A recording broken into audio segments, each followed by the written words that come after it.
아멘. 오늘 여기까지 읽도록 하겠습니다. 오늘 이제 본문을 보니까 또 레위인에 대한 이야기와 또 도피성에 대한 이야기가 나옵니다. 도피성은 말 그대로 성경에서 6성읍이 주어졌는데 가나안 동편에서 3성읍, 그다음에 가나안 안에 3성읍이 주어졌습니다. 이 성읍이 존재하는 이유는 이제 부지 중에, 그러니까 잘못해서 실수로 사람을 죽이게 되었을 때 그 성읍으로 피신을 해서 재판을 받기 전까지 이 사람을 보호하기 위하여서 주어진 제도가 됩니다. 왜 보호를 하냐면 혹시 부지 중에 실수로 사람을 죽였어요. 그러면은 이 사람이 죽인 사람의 가정에서 가만히 있을까요? 반드시 복수하러 오겠죠. 그런데 재판이 제대로 우리가 이 사람이 실수로 이렇게 어떻게 하다가 머리에 박아서 죽을 수도 있잖아요. 그러니까 바른 판결을 하기 위해서는 성급히 피해 복수를 하지 말고 기다려야 한다.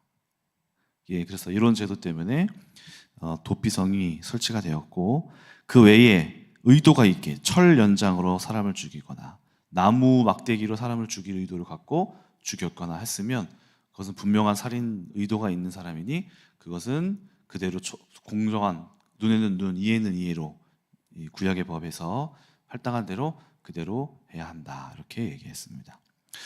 35절 1절에서 8절까지는 레위에 대하여서 이렇게 얘기를 합니다. 레위인에게 48성읍을 주어라. 그래서 각자로 레위인들이 그 모든 이스라엘 사람들이 엄청 큰 땅들을 다 받았잖아요. 르우벤 지파 어디 받고 에브라임 지파 어디 받고 시므온 얼마나 받고 해서 땅을 경기도를 받고 부산을 받고 강원도를 받고 이렇게 받았단 말이죠. 그래서 그 땅을 소유하고 있는 그 지파의 각자가 레위인이 흩어져서 그곳에서 성읍을 전국에 이렇게 거처를 삼아라, 이렇게 하는 내용입니다. 왜냐하면 레위인들에게는 땅이 주어지지 않았기 때문이죠. 그래서 많은 이스라엘 백성들이 레위인들을 이제 먹여서 살리고 그들이 하나님 앞에 완전히 봉사하고 헌신하는 자들이기 때문에 그들에게 너희들 땅에 1,000규빗 성읍 안에 이게 정해진 것입니다. 동쪽으로 2,000규빗, 남쪽으로 2,000규빗 얼마를 땅을 주어서 그들이 그 녹슬 먹고 살게 하여라, 이렇게 하는 것이 오늘 본문의 내용이 되겠습니다. 먼저 오늘 본문을 보면서 이제 알게 되는 것은, 첫 번째는 저주가 축복이 되다. 저주가 축복이 되다. 이렇게 한번 해봤는데요. 먼저 아까 말씀드린 대로 레위인이 흩어지게 됩니다. 7절을 보니까 너희가 레위인에게 모두 48성읍을 주고 그 초장도 함께 주어라 했습니다. 사실 레위인이 흩어지게 된 이유에는 그들의 조상 레위가 잘못했기 때문입니다. 바로 창세기 34장에서 디나가 이제 세겜 땅에서 성폭행을 당하였을 때 제일 먼저 칼을 들고 복수하러 간 사람이 있었어요. 그게 바로 레위와 시므온입니다. 그래서 시므온은 아주 협소하게 됐죠. 지난주에 아주 협소한 제일 작은 땅을 받았습니다. 레위는 어떻게 됐느냐? 레위는 그 땅에서 흩어지게 됐습니다. 그래서 야곱이 레위를 향하여서 칭찬과 저주하는 그 본문에서 이 레위가 흩어지게 됩니다. 한번 찾아볼까요? 창세기 49장 5절에서 7절.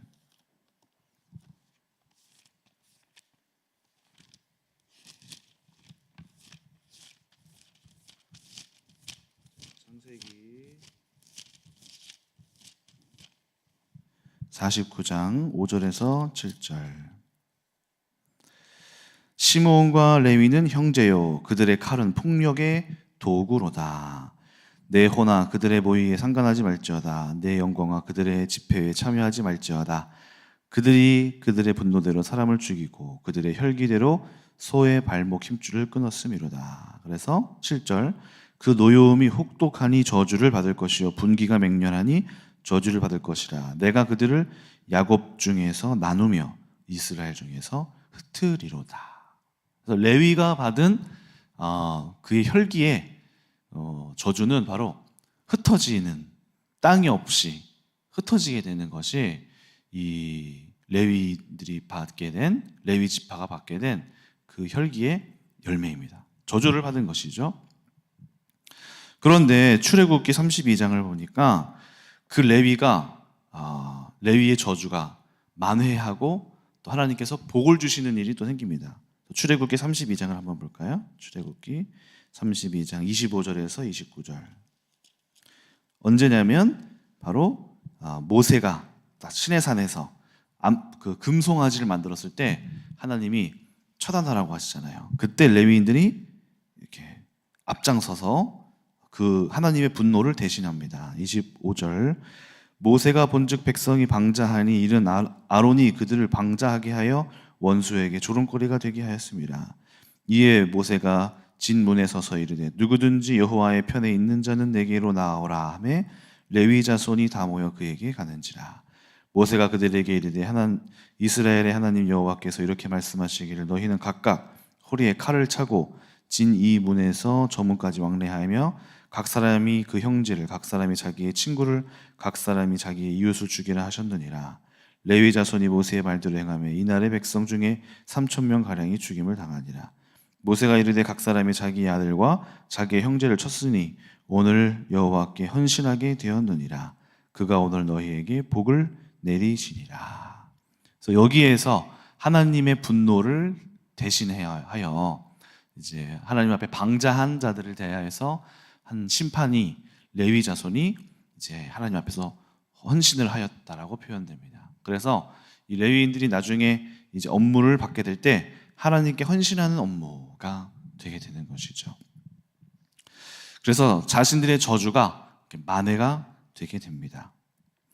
그래서 이러한 일로 인하여서 레위인들은 어떤 일이 생기냐면은 레위인들은 흩어지게 되었는데 그 흩어짐으로 인하여서 그것이 저주였는데 하나님 앞에 다시 한번 봉사하고 헌신하고 하나님 앞에 뉘우침으로 인하여서 그 흩어짐을 만회하게 돼요. 어떤 만회를 하게 되냐면은 이제 이 레위인들이 흩어진 곳에서 성막을 봉사하는 사람들이 될 뿐만 아니라 그곳에서 가르치는 일을 하게 됩니다. 가르치는 일.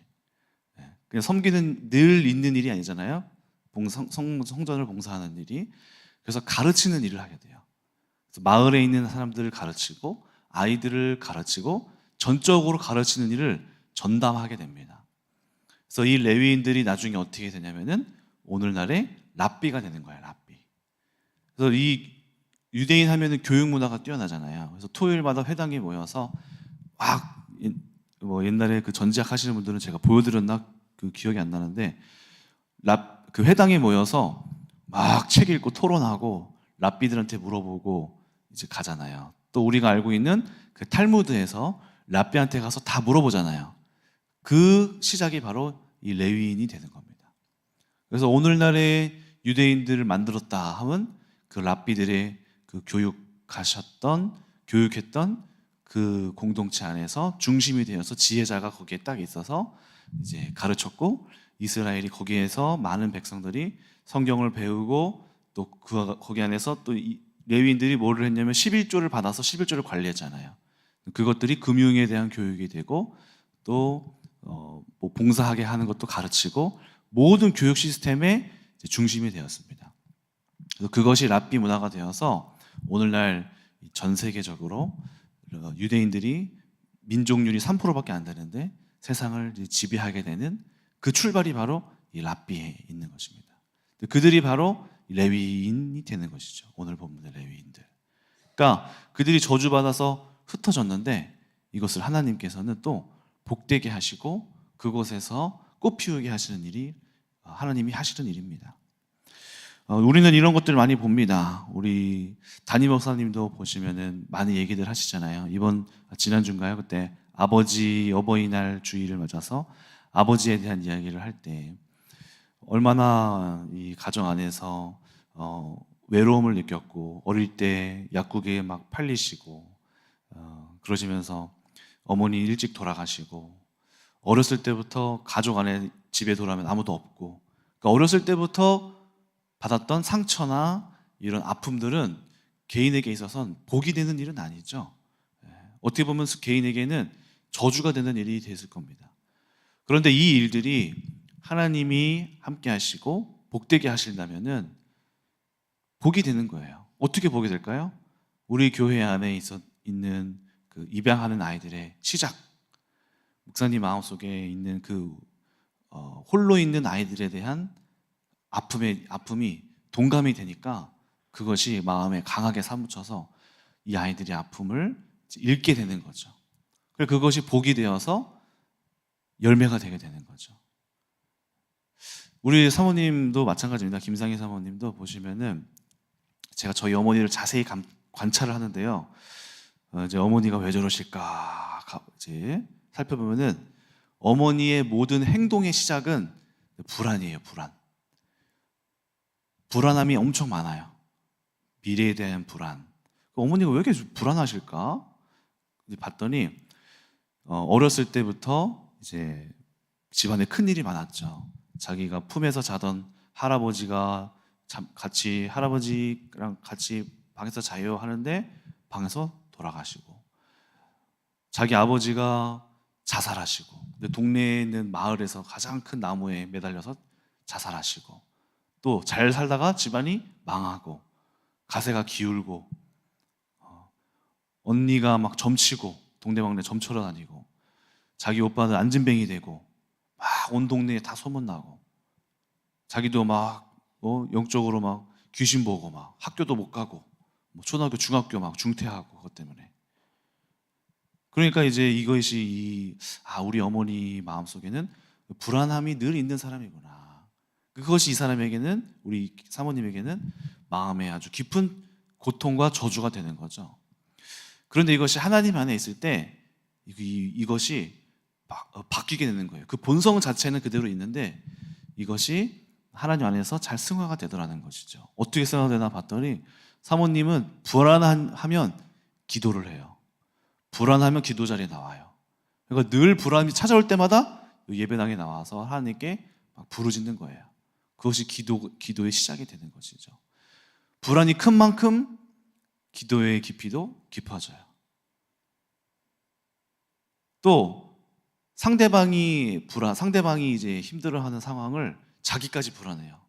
상대방이 어려운 일을 당하면은 그것에 관하여서 자기까지 불안해해요. 그러니까 자연스럽게 상대방의 고통이 자기의 고통이 돼서 그 사람을 위하여서 자기가 같이 아픔을 느껴요. 막 고통스러워서 같이 그것을 두고 또 같이 기도해요.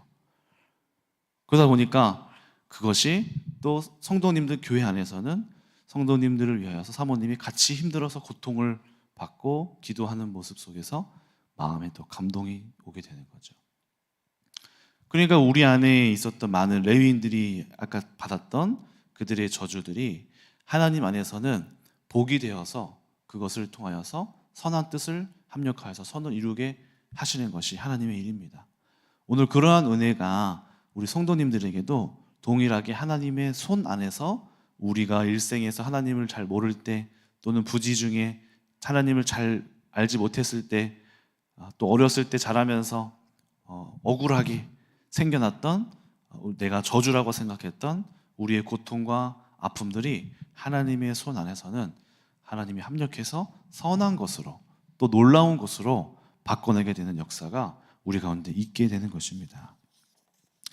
두 번째로 살펴보면 오늘 레위인들을 섬기는 이런 모습 속에서 우리의 영적인 지도자들을 잘 살피는 것이 또 한 번 하나님께서 원하시는 뜻임을 알게 됩니다. 마태복음 10장 9절에서 10절을 보면, 너희는 전대에 금이나 은이나 동이나 가져가지 말고 여행을 위하여 주머니 2벌 옷이나 신이나 지팡이를 가져가지 말라. 이는 일꾼이 저 먹을 것을 받는 것이 마땅함이라 하고 예수님께서 또 말씀하십니다. 고린도전서 9장 11절에서 사도 바울은 우리가 너희에게 신령한 것을 뿌렸은즉 너희 육신의 것을 거두기로 과하다 하겠느냐. 그러니까 신령한 것을 뿌리되 육신의 것을 거두는 것이 과하지 않다 이 말이죠. 데살로니가전서 5장 12절에서 13절에서는 이렇게 얘기합니다. 형제들아 우리가 너희에게 구하노니 너희 가운데서 수고하고 주 안에서 너희를 다스리며 권하는 자들을 너희가 알고 저의 역사로 말미암아 사랑 안에서 가장 귀히 여기며 너희끼리 화목하라. 디모데전서 5장 17절 잘 다스리는 장로들을 배로 존경할 자로 알되 말씀과 가르침에 수고하는 이들을 더할 것이니라. 히브리서 13장 17절 너희를 인도하는 자들에게 순종하고 복종하라. 저희는 너희의 영혼을 위하여 경성하기를 자기가 회개할 자인 것 같이 하느니라. 저희로 하여금 즐거움으로 이것을 하게 하고 근심으로 하게 말라. 그렇지 않으면 너희에게 유익이 없느니라. 이렇게 얘기합니다. 그러니까 성경에서 영적인 지도자들이 어떤 말씀의 양식을 주고 또 하늘의 것들을 잘 뿌려냄에 있어서 그들이 수고하는 것에 대하여서 그들이 돌아오게 되는 것은 그것이 이상한 일이 아니고 그것은 마땅한 일이다. 받을 것을 받는다. 오늘날도 보세요. 오늘날 배달만 해줘도 돈을 지불해줘야 되잖아요. 마땅한 일이라는 것이죠. 그래서 우리가 하나님을 섬기는 자들을 잘 섬기는 일은 결코 이상한 일이 아닙니다. 오늘날 이단들의 행패와 거짓된 목사들의 사치가 이것을 좀 오해하게 만들었죠. 그래서 이단들의 우두머리는 성도들의 헌신으로 자신의 배를 채웠고 또 잘못된 목사들의 사치가 과한 욕심을 부려서 목회자들이 얻어야 할 몫을 얻는 것이 이상하게 여겨지는 세대가 되어버렸습니다. 물론 반대로 목회자가 이제 가난하게 살면서 궁색맞게 사는 것도 잘못된 거라고 생각합니다. 서울에 잘 사는 성도 안에서 그 안에서 목회자가 잘 누리면 그것은 그대로 누리면 되는 거고 많은 성읍에서 많이 받고 적은 데서 적게 받으면 되는 것이죠. 근데 어찌 됐든 간에 잘못된 퇴색적인 의미가 아니라 본질적인 의미를 성경 안에서 찾아본다면은 교회 안에서 영적 지도자들을 잘 섬기는 것은 그것은 옳은 일이다람을 보게 됩니다. 영적인 노동을 하는 사람들이 또 수고를 또 합니다. 그런데 이들이 자신의 영적인 노동을 통해서 어떤 제대로 된 삶을 영위하지 못하게 될 때 어떻게 될까요? 그것이 이들에게 살아야 할 걱정을 하게 되고 그것이 영적으로 중요한 말씀을 좋은 말씀을 만드는 데 시간을 쏟는 게 아니라 자신의 삶을 위하여서 애쓰기 때문에 그것이 문제가 됩니다. 그래서 이 교회 안에 있는 성도들은 영적 지도자가 온전히 이 영적인 일에 몰두할 수 있도록 그 삶을 책임져 주는 것이 온전한 일이 되겠습니다. 저도 이제 교회 안에서도 이제 많은 은혜를 또 입었고, 제가 아는 목사님은 이제 기관 목사예요. 성도님들이 없어요. 그러니까 어떤 선교지에서 월급을 받고 일하시는 목사님이 계시는데, 이 목사님이 어쨌든 자기 자신을 돌보는 어쨌든 돌봐주시고 챙겨주는 성도님이 없다 보니까 경제적으로 큰 위기를 한번 맞았어요. 그러니까 부동산 문제로 인하여서 집을 막 여러 차례 옮기면서 돈을 계속 까먹고 돌아다니시는 거예요. 근데 이 부동산 얘기를 누구한테 물어볼 데도 없는 거예요. 도움을 요청할 때도 없고 돌봐주는 사람도 없어요. 그래서 이미 사건이 다 터져가지고 막 뭐 몇 억씩 다 손해보고 잃고 막 아이는 이제 막 아파가지고 또 사모님도 아프셔가지고 막 힘들어가는 가운데 있는데 이 다음 달 또 이사를 또 가야 돼. 1년에 그래서 제가 얘기했잖아요. 1년에 7번, 8번을 이사를 다니시는 거예요. 그러니까 뭔가 잘 몰라서. 그래서 참 가슴이 안타까웠어요. 그러다 보니까 이 문제를 처리하느라고 본인의 그 사역을 잘 못하는 거예요. 그러니까 이게 좀 안타깝죠. 그분이 참 잘하시는 분인데. 그래서 우리는 이 영적인 지도자들이 자신의 사역에 잘 몰두하고 또 온전히 자신의 삶을 영위하는 데 있어서 부족함이 없어야 합니다. 저는 우리 교회 성도님들이 영적인 이 지도자들을 향하여서 좀 관심을 가지면 좋겠는데요. 제가 같이 이제 친구이자 또 지금은 같이 우리 교회에서 사역하고 있는 정택현 전도사님 얘기를 좀 해보면은, 제가 이 친구를 이제 학교에서 만났습니다. 학교에서 만나서 그 친구의 집을 이제 알아요. 가보니까 저희 개척교회 때 그 교회의 모습인 거예요. 성도님들이 아무도 없어요.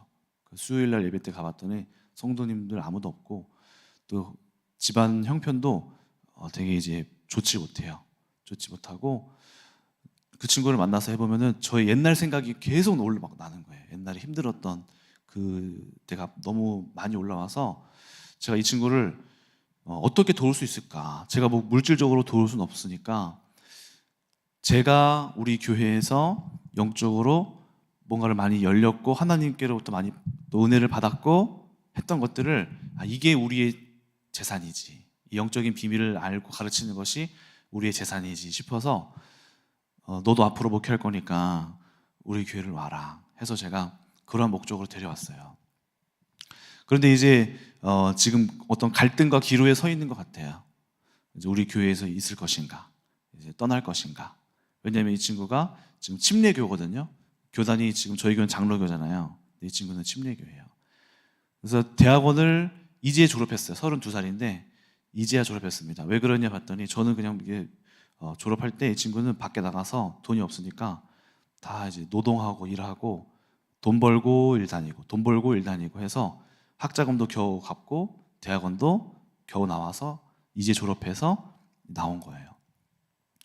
그랬더니 우리 교회에서 제가 이제 너 장로교 목사 해라, 같이 이렇게 우리 교회에서 좀 배워야 된다, 또 아직도 배우려면 한참 멀었다, 우리 교회가 영적인 비밀을 잘 알고 있고 성도님들 얼마나 사역 잘하시는지 또 와서 배워야 된다 하고 이제 알려주고는 싶은데, 장로교로 넘어오려면은 또 한 2년을 대학원을 또 가야 되는 거예요.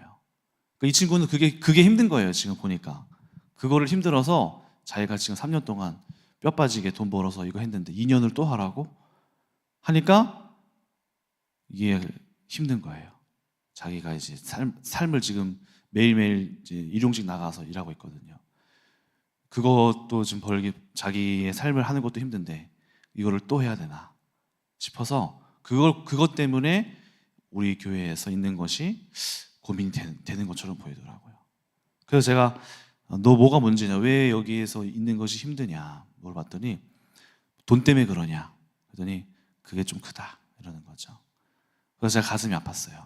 이 돈 문제, 이것들이 참 이 사역자들이 자신의 결정에 있어서 여기에 있어서 남고 싶어도 경제적으로 삶을 살기 어려우면 못 있는 거죠. 그래서 저는 제 마음속에 이런 것들이 어떻게 해결돼야 할까 하는 고민들을 해봅니다. 그래서 제가 여기에서 한번 이렇게 슬쩍 한번 이렇게 이야기를 해봅니다. 그래서 우리가 할 수만 있다면은 한 사람이 한 명의 교역자가 우리 교회가 갖고 있는 영적인 것들이 너무 좋은 게 많잖아요.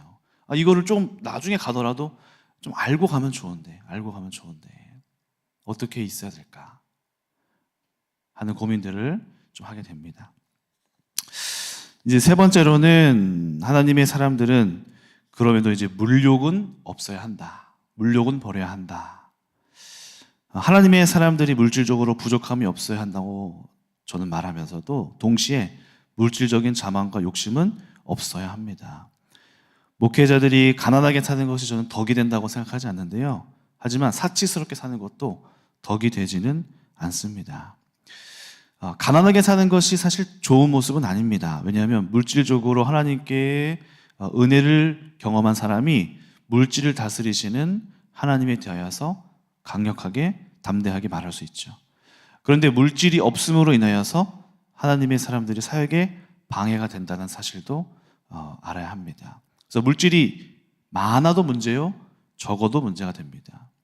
근데 이 물질이라는 것이 얼마나 무서운 것인지 복음서에서는 만물의 근원, 악의 근원이 바로 물질이라고 합니다. 가톨릭 중세시대의 타락의 원인도 바로 이 물질 때문이었습니다. 가톨릭의 사제들이 면죄부를 팔아서 돈을 버는 행위를 했고 지옥에 간다는 빌미로 돈을 많이 가져오게 했죠. 그래서 목회자는 부할 필요는 없습니다. 그런데 가난할 필요도 없습니다.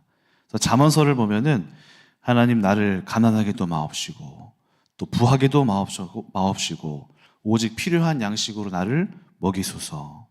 내가 배불러서 하나님을 모른다. 여호와가 누구냐 할까 두렵고 가난하여서 하나님을 욕되게 할까 두렵습니다. 이렇게 이야기합니다. 저는 그래서 목회자도 너무 지질이 궁상 떨면서 가난한 것도 보기 좋지 않고요. 그렇다고 해서 사치를 부리는 것도 덕이 되지 않습니다. 그래서 적당한 은혜를 누려야 합니다. 그래서 누가복음에서는 이 제자도를 말하는데요. 제자도에 있어서 제일 중요한 게 바로 물질에 대하여서 자유한 모습을 이야기합니다. 물질. 누가복음에서는 부자에 대해서 굉장히 부정적으로 많이 말해요. 그것은 바로 뭐냐면 누가복음 18장을 보면은 그 흐름들이 이렇게 나오는데요. 18장의 앞부분에 부자 관원이 나옵니다. 부유한 관원이 어떻게 하면 천국에 갈 수 있습니까? 그러니까 예수님이 너 재산 다 팔고 와라. 팔고 와라. 그랬더니 이 사람이 근심하여서 떠나요. 그러니까 못 파는 거예요. 못 놓는 거죠. 자신의 물질을 놓지 못하고 나와요. 그래서 그 다음 말씀이 뭐냐면 부자가 천국에 가는 것이 이렇게 어렵다. 낙타가 바늘귀 들어가는 것보다 어렵다. 이렇게 얘기합니다. 그 다음에 이어지는 말씀이 그럼 도대체 누가 천국에 갑니까? 아무도 못 갑니다. 예수님이 하시는 말씀이 사람은 할 수 없지만 하나님은 아신다. 그리고 나오는 말씀이 누구냐면은 삭개오의 이야기예요. 부자가 천국에 간 이야기. 삭개오가 세리였죠. 세리는 부자 중에 부자입니다. 갈취하고 악하게 가져와서 부자 된 사람 중에 대표예요. 그런데 이 사람이 부유함을 갖고 소유하고 있는 사람인데 하나님 예수님을 만나고 자신이 갖고 있었던 재산의 절반을 나눠주고 또 자신이 잘못한 일에 보통 레위기에서는 2배만 갚으면 되는데 4배를 갚습니다. 그러니까 물질에서부터 내려놓음, 손에 내려놓을 줄 아는 이것이 제자도가 되어서 예수님을 따르는 길의 조건이다라고 복음서가 얘기해요. 그러니까 성경이 하는 이야기는 뭐냐면은 부자가 되지 말라는 아니에요. 부자가 되지 말라가 아니라 부유함을 가진다는 것이 얼마나 하나님을 따르는데 어려운 일인가. 그렇다면 이것을 내려놓을 줄 아는 힘이 있는가. 그것이 그 사람이 갖고 있는 이 물질에 관하여서 얼마나 하나님께 내려놓을 수 있는가. 이것이 하나님을 드리기에 얼마나 아까워하지 않는가. 이 물질을 하나님의 일에 얼마나 잘 흘려보낼 수 있는가. 그것이 물질을 소유하는 이유인데 그것이 내가 내려놓지 못하고 꼭 붙들고만 있는다면 그것은 하나님을 따를 수가 없다라고 이야기하는 것이죠. 하나님이 내려놓으라고 하시는데 내려놓지 못한다면 부자 가론에 대해서 돌아가는 것이고 이것을 내려놓고 드릴 수 있다면 삭개오가 되는 것이 하나님 제자도의 삶이다라고 이야기하는 것이죠. 그래서 저는 이것이 비단 교역자들에 대한 이야기뿐만 아니라 이것은 제자가 되기 원하는 모든 예수님을 따르는 사람들에게 주어지는 이야기입니다. 오늘 여러분들에게 주어진 물질, 저는 어떤 목사님이 하는 얘기도 들었어요. 부자라고 해서 이걸 못 놓는 게 아니고 가난한 자라고 해서 이걸 잘 놓는 게 아니다. 부유하고 가난함이 상관이 없다. 오히려 가난하기 때문에 더 악착같이 물질에 대한 소유가 집착이 더 클 수도 있어요. 결국에는 이것을 내려놓을 수 있음이 제자가 되어져 가는 하나님 앞에서 다 내려놓을 수 있는 여부를 가리게 되는 것이죠. 오늘 저는 여러분들의 물질들을 얼마나 어떻게 내 소유와 나의 창고를 잘 차곡차곡 쌓는데 몰두하고 있는지 아니면 이것들의 물질들을 잘 어디에 쓸지를 아시는 분들이 됐는지 오늘 우리가 잘 겸비하고 우리의 물질가를 한 번 더 정리해 보는 그런 여러분들 되시길 축복합니다. 기도하겠습니다. 하나님 감사합니다. 오늘도 레위인들을 돌보는 명령들을 통하여서 우리의 물질에 대하여서 돌아보았고 또 하나님의 영적인 지도자들을 여전히 잘 책임 있게 돌봐야 하는 책무를 한 번 더 보았습니다. 이것들이 우리에게 하나님의 사람들을 세우고 또 그들을 위해서 쓰는 것이 저 사람들을 부자가 되게 만드는 것이 아님을 알게 하시고 마땅한 일임을 알게 하시고 또 우리가 챙겨야 하고 또 도와야 할 사람들이 있다면 기억하고 또 우리의 영적인 지도자들을 떠올리며 우리 안에 우리를 가르치는 목자들 또 교구장님들 전도사님들 목사님들을 기억하면서 하나님 앞에서 어떻게 나의 물질들을 써야 할지를 고민하고 순종하고 헌신할 수 있는 귀한 물질의 풍요가 이 안에서 차고 넘치고 잘 흘려보내고 또 하나님께서 그것을 보시고 또 한 번 채우시고 아주 좋은 영적인 사이클이 우리 안에서 이루어질 수 있는 경제의 축복이 우리 교회 안에 성도님들의 삶 가운데 흐르게 하여 주시옵소서. 감사드리며 예수님의 이름으로 기도드립니다. 아멘.